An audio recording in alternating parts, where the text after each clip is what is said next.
Ready to get in on the ground floor of a $22 billion plus industry? The moving industry and two college brothers moving and storage.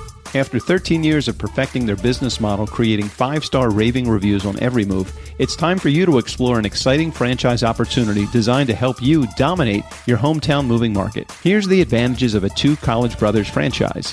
Capture the largest territories in the moving franchise industry. Take advantage of extremely competitive franchise fees and royalties. Their proprietary master's degree in moving training program teaches you everything that you need to know about the moving industry. Lifetime one-on-one support. Become a recognized pillar of your local community with their Hometown Dominator marketing strategy. Get more information and learn about their $1 million guarantee. twocollegebrothers.com. Click on the franchise opportunities link. That's the number 2, twocollegebrothers.com. Next, on this episode of The Nice Guys on Business. You do get resistance and you get some skepticism out there when you talk about this idea that you can borrow from against the policy, buy property, pay yourself back at 2 to 5% interest rates, especially right now when the average mortgage is running 7 to 9%. Right. So it's very appealing, right?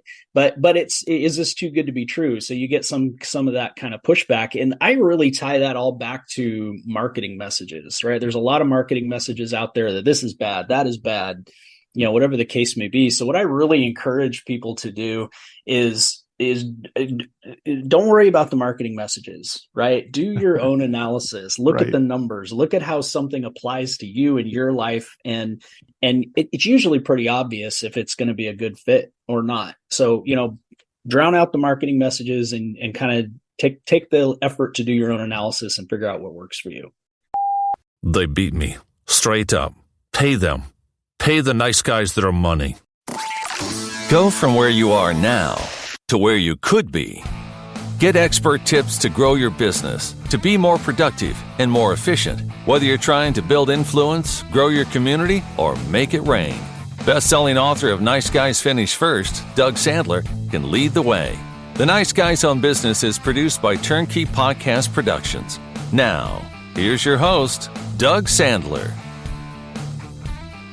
All right, Nice Guy community, this is a treat today. And 2008 was a wake-up call, and it was the wake-up year for our guest today, J-Ensley. After losing almost everything during the Great Recession, John became obsessed with finding safe, predictable ways to save and create wealth, protected from the chaos and corruption of the maybe the conventional financial system. Now, John behaves he actually believes that ordinary financial planning is failing way too many Americans. He's here to show us how the system is really stacked possibly against normal people like you and me. John shares some things that even normal people can do to win in the financial game. John, I'm excited to chat with you. Welcome to the Nice Guys on Business podcast. So excited to be here, Doug. Thanks for having me. My pleasure. Happy to have you here. So can normal people, I set it up in the intro this way. Can normal people actually win at this game? Absolutely. That's the good news, right? I think normal people can absolutely win at the game. You might have to educate yourself a little bit and recognize some misconceptions that are out there, but absolutely, there are paths to success. So when you were in elementary school, you didn't, pardon me if I'm speaking out of turn here, but I'm pretty sure that you didn't grow up saying, hey, I want to be a guy that represents insurance companies and sells insurance products and financial services to people. What was it that helped you decide to make the shift and get into this world? And what were you doing before you got into this world? Yeah, absolutely. So I'll very quickly kind of give my backstory. It starts really in the late 90s. I worked for a company after getting out of the military. I worked for a company. I was in the right place at the right time, had an employee stock ownership plan. It was the late 90s, if anybody remembers that. So we were ramping up to an IPO. We were all going to be wildly wealthy. Mm-hmm. And then, of course, the tech bubble burst and the IPO never happened. And none of that ever came to pass. I did leave there with a little bit of money in that employee stock ownership plan. And so the next venture was a real estate development. I bought some property in Southwest Washington, was going to subdivide it, build spec homes on them. And of course, this was the buildup in the mid 2000s. Mm-hmm. And I was maybe halfway through building that first spec home in 2008. And the whole thing it just imploded. It was a failure again. And so that's where, 2008 was my wake up call. All right, what don't I know? What don't I understand? I'm obviously, not figuring things out. And so I started reading and studying everything I could get my hands on. And in the course of that, I ran across a webinar, and this advisor was talking about cash value life insurance and a couple, and mapped it out over like 30 years. And it was the first exposure I had to this idea that life insurance could be something more than a death benefit, that you could do something to build wealth. So that's what took me down this path. And eventually I learned about the bank on yourself concept, or infinite banking, sometimes it's called, and set up my own policies, and realized that of all the financial advisors I had spoken to, no one was talking about this. No one had ever told me about this. The kind of the wake up call for me was, or the moment for me was, when I realized, had somebody told me this before that real estate project, it could potentially have turned the whole thing, gone a different direction. So I got really passionate, got licensed, trained, and started my practice in 2012. So it was that kind of that life experience that took me down this path. Before this, I was in industrial sales, so completely unrelated. Yeah, it sounds like it, and I am a believer in cash value life insurance. I don't feel like, it's not that I'm not disciplined. I'm highly disciplined to doing the right thing at the right time if somebody tells me and is the pro to advise me. But I felt like, hey, look, diversification is key. Why not? One of the things that I put my money into is cash value life insurance. And if I started it at an early enough age, when I'm ready to need some of the cash value of the policy, I can either take it or I could borrow it against the policy. And I used it to purchase a property in California. We took $100,000 of the cash value out of the policy that I've had for 20 plus years. I'm like, this was the greatest thing ever. And thank goodness for my financial advisor, because he's the one that said, hey, unless you have $100,000 sitting in the bank right now, you may as well use the cash value. You've built it up, and you still have the death benefit that your family is going to depend on when. So all of those things being said, when I started hearing you on other people's shows, I'm like, oh, John's got the jam. He's right in my back pocket. I understand what he is talking about. Do you get resistance from people when you start to talk about cash value life insurance to some people that have been completely like schooled on buy term and use the rest to invest in? Right, exactly. So tell me what you think about that. So you do get resistance, and you get some skepticism out there when you talk about this idea that you can borrow from against the policy, buy property, pay yourself back at 2 to 5% interest rates, especially right now when the average mortgage is running 7 to 9%. Right. So it's very appealing, right? But is this too good to be true? So you get some of that kind of pushback. And I really tie that all back to marketing messages, right? There's a lot of marketing messages out there that this is bad, that is bad, whatever the case may be. So what I really encourage people to do is don't worry about the marketing messages, right? Do your own analysis, look at the numbers, look at how something applies to you in your life. And it's usually pretty obvious if it's going to be a good fit or not. So, drown out the marketing messages and kind of take the effort to do your own analysis and figure out what works for you. Well, I always think that there is no product, whether it's financial or trade product, there is no product or service that's out there that is a one size fits all. And somebody might look at this and say, well, cash value life insurance, the premium's too high. I just will never be able to afford it. And somebody might say, hey, this is a great place for me to stow some of the cash that I have sitting in the bank, or I have time on my side. So when it comes to doing the analysis with people, and you have them across the table, whether it's on Zoom or literally across the table from you, what kind of questions do you ask to determine what type of either insurance or financial related product would be of benefit to them? I have a really 4 to 6 step process that I use with every single person I meet with. It begins with just an introductory conversation. Get acquainted. What are your goals and objectives? And this is how it may or may not apply. That's the first step. Second step is an education process. So I go through what I call the key concepts. There's about 6 key concepts that every single person I meet with has to understand in order to know whether this applies to them.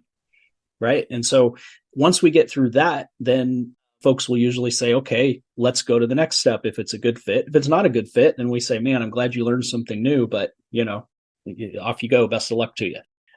And then we get into an actual analysis. So the kinds of questions we're asking in the analysis, of course, we gather all the information that any fiduciary financial professional would ask for: assets, liabilities, cash flow, business structures, if you're an entrepreneur, self-employed, those types of questions. But what really, to me, the heart of it are questions like, what is the most important thing about your money that I would have to know about you? Right? What are your biggest fears around finances? What keeps you up at night? What are your concerns? If we look back 10 years from now, how will I know, how will you know that this has been successful? Right? Those types of very kind of probing questions that really get under the surface and find out what's truly important to someone. And that's really the only way I can know whether the tools that I specialize in are going to fit. And if they're not going to fit, I'm the kind of advisor who's going to say, it's probably not a great fit. So some of the tools that you use, based upon, again, other research that I've done on you and looking at your website and listening to you on other people's podcasts, is you do talk about insurance a lot. And again, I think that you don't like to hide a wolf in sheep's clothing. You're right up front with people when it comes to, hey, these are the products that I represent. But outside of those products, insurance-related products, is there anything like in the world of HSAs or IRAs or SEPs or Kia, is there anything outside of that product that you kind of start to lean into after you've completed your conversation about insurance? Right. There is. So one of the decisions I made, I was a registered rep with an RIA firm for a time, and I quit doing that. And I am actually in the process of setting J-Ensley Financial, my company, up as a registered investment advisor. We're in review right now in the state of Washington Securities Department. And one of the reasons I did that is if there is a market-based approach that needs to be involved, I can help people kind of do that on their own. There's really not a lot of reason to pay someone 1% or 2% or 3% to manage investments from my standpoint. So kind of the way I run things is that I will charge a planning fee sometimes.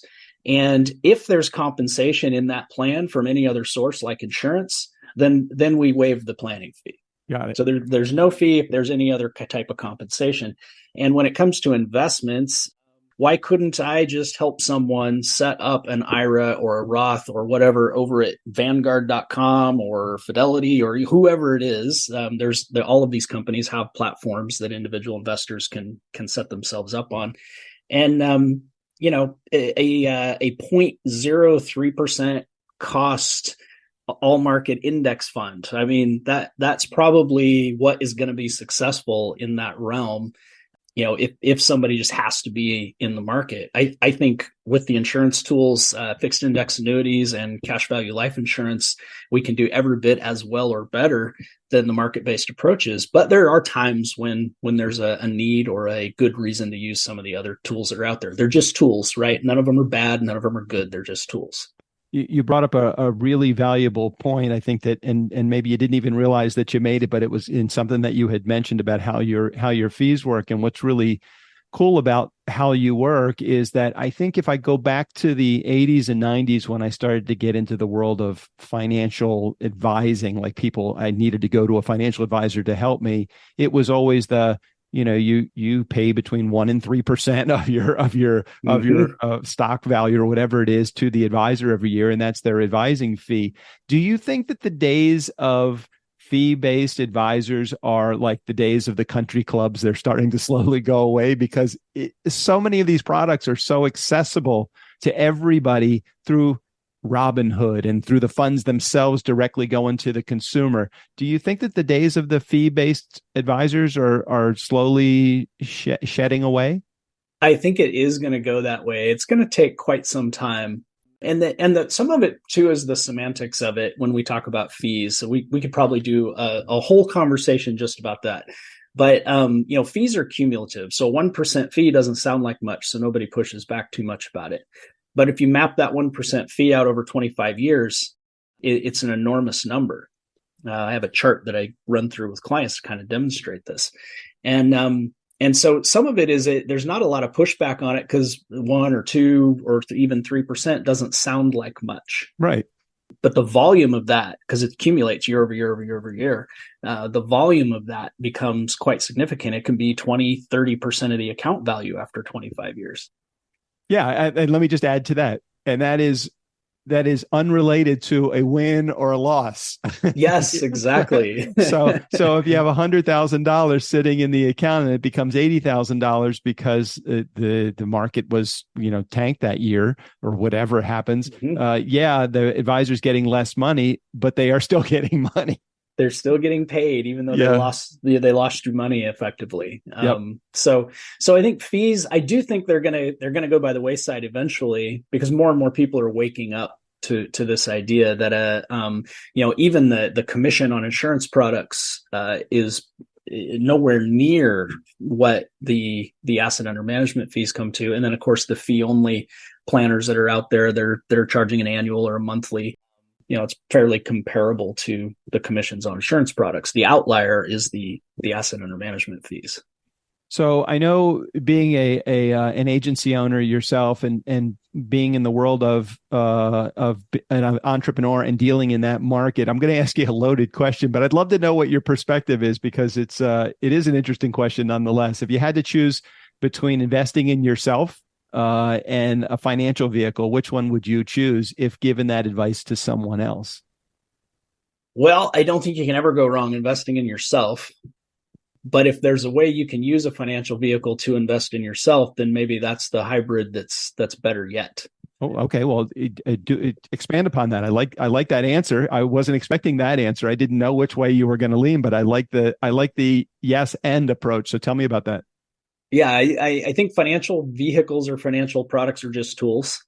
And so let's say I'm an entrepreneur, a business owner, and I want to invest in my business, but I'm still concerned about things like retirement and security for my family, or maybe security for a partnership that I'm in, those kinds of things. And that's where the tools that I use, cash value life insurance, comes into play. That cash value life insurance creates an environment where I can park my cash there. I can use that cash to invest in myself, to build my business, to build my own legacy. And the unique features of those policies are that I'm not giving up the growth on my money. So it's still building towards that retirement security I want. There's still a death benefit there, providing security for the family or to back up a partnership agreement if something happens to me. So that's where I come from. That's a hybrid solution. I can invest in myself by using the right financial vehicle to also invest for the long term and so forth. I only ask this question because you're one step closer to understanding money than me or many of the other people that are in my environment. But I'm going to ask you the question anyway, even though you don't have control over the results of or where I'm heading. But what's your perspective on Social Security? Where is it? Any idea where it's going to be if you had to make a wager on it?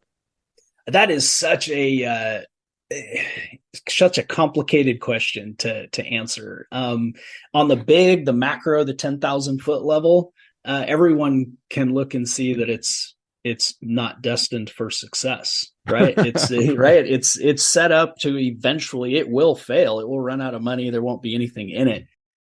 I also have a tremendous, I'll call it respect for the ability of politicians to spin plates. And I think they can do quite a few things for more years than people think to keep the apparatus moving. Long term, there's no question where it has to end. You have one person paying in and 10 people taking out. It makes it, or whatever the ratio exactly. is, where it used to be 1-to-1, or even 2 people paying in for every one taken out. As life expectancies get longer, you just look at it and say, it's a pool that's running out of water. I'm just hoping it's not going to run out of water before I expire, right. know? Yeah, exactly. There's another description for a system where the people paying in now are subsidizing the people who paid in before, called a Ponzi scheme. Oh yeah, well, totally makes sense. But we have the government on our side on this one. So well, yes, the printing press is on their side, right? And that's what I mean by spinning plates. So we've seen in recent years what can be accomplished with that apparatus. And I think Social Security is going to benefit from that. Where I worry are for my kids, my grandkids, my great grandkids, folks in these younger generations coming up, because long term, you cannot look down the road and not see where this is headed. Yeah, I completely agree. And I know I'm not holding you responsible for the answer, but it was a wise answer. You have way too many people that are taking out and not enough people putting in. At some point, it's a system that's built on a house of cards. There is no foundation to this, but there are a lot of spinning politician plates going on right now. So I agree with you. Absolutely. I'm in my late 50s. So I look at it and think, well, I guess, it'll be my kids' problem or my grandkids' problem. I won't have to deal with it. I'll leave behind the legacy that I can with the insurance-based products that I have. Let them deal with Social Security if possible. Yeah, that was going to be my comment. That's even so much more important now, not to build your whole reliance on that product, that system, to have things set up outside particularly to pass these death benefits on to the younger generations someday. Well, what's great about it, John, in this conversation, you don't come across as the typical insurance or financial related products guy. You definitely have, again, in me doing research and checking out you on other podcasts and reading some of the stuff that you have, even looking at your website, I really feel like you have a relatability that many people in the insurance industry just don't have. And I think part of it is your engineering background. You're very plus minus ones and zeros about it. But at the same time, you kind of get it. I mean, from a personality standpoint, you have one, which sometimes is really difficult to find for, with folks that are in your industry. No offense to anyone that's in the industry that's doing really well and you don't have that. I'm not looking for this charismatic person, but I do want somebody that I can have a conversation with. They either won't talk down to me or have a good conversation that I will understand, on the other side of it, what the conversation is about. And it sounds like that's the kind of conversations that you have with your clients and prospective clients. Is that fair? Absolutely. I really appreciate that you said that, because it means a lot to me. And I think part of it is that my industrial sales career was very successful. I was very good at it. I made a lot of money. It was great companies that I worked for. I made a choice to do this because it's work that matters. What I didn't have in the industrial world was I could care less about the products I was selling, right? And so now I'm in a business where I get up every day and I know I'm helping people. I'm helping families get stronger. I'm helping entrepreneurs run their businesses better and get set up for the future and create wealth. This is work that matters. I think the more financially independent people we can have out there, the more control as a society we can start to exercise on some of these things, like the Social Security debacle we were just talking about. Yep. So I think that's part of it. This isn't a job to me. This is my way of life. I've been doing it almost 12 years now. And I just, I love talking to people about these subjects.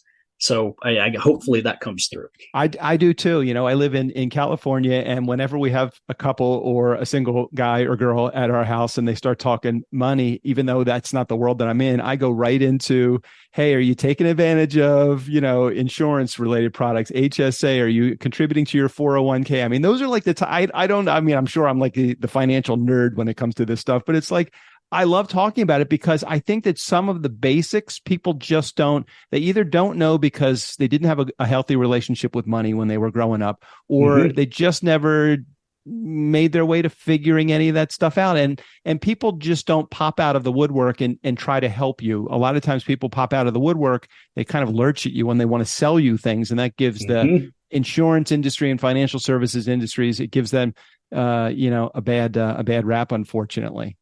Yeah. And the good thing is there's some folks out there like myself that are really genuinely just want to help people. If what I do isn't a right fit for you, great. The worst thing in the world for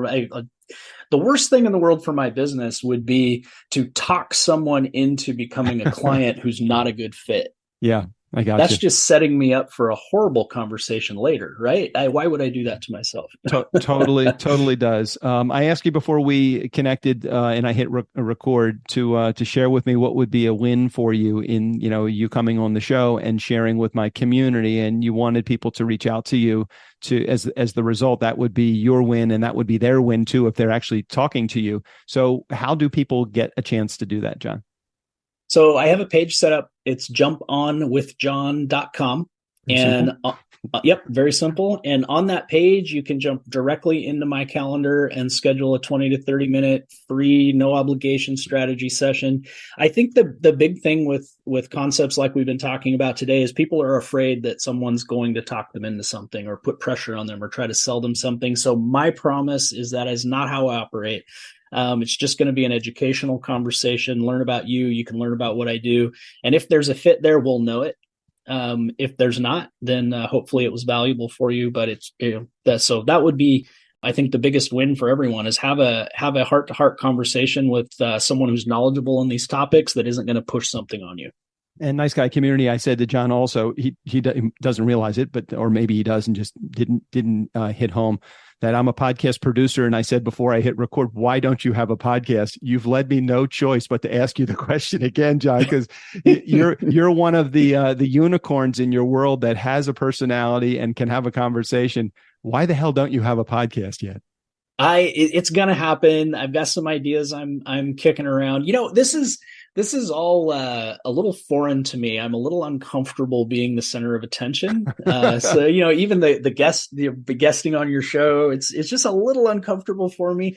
But we're going to go there. My wife's background is as a real estate investor and a home builder, and then with my background with what I do, we've talked about kind of doing a joint show and tying those two concepts together. I think that would be a lot of fun. So I think that might happen here. All right. Well, Nice Guy Community, we won't record that initial meeting that I'm going to have with John and his wife, but I am going to have that initial meeting with John and his wife. It's nothing other than just like you, when you get people on the phone to have a conversation. Look, if it's not a fit, then we don't have to take the conversation further. Or if I can give you information, you just go off and do it on your own. That's cool too. But for you to not be in this space, especially with the way that you present yourself, you're doing a disservice to your market. I can tell you that right now. Well, thanks for saying so. And maybe that'll motivate me to get off my duff and get it done. Maybe so. Hey, John, I appreciate you being on the show, and thanks for sharing all your information today. Absolutely. My pleasure, Doug. It's been a lot of fun. Hey, Nice Guy Community, never underestimate the power of nice or the power of a good cash value life insurance policy. Special thanks to J-Ensley. All of his information, including access to that meeting link, will be right there in the show notes. Steve O'Brien, go ahead and take us out of here. For the Nice Guys on Business, I'm Steve O'Brien. Don't underestimate the power of nice.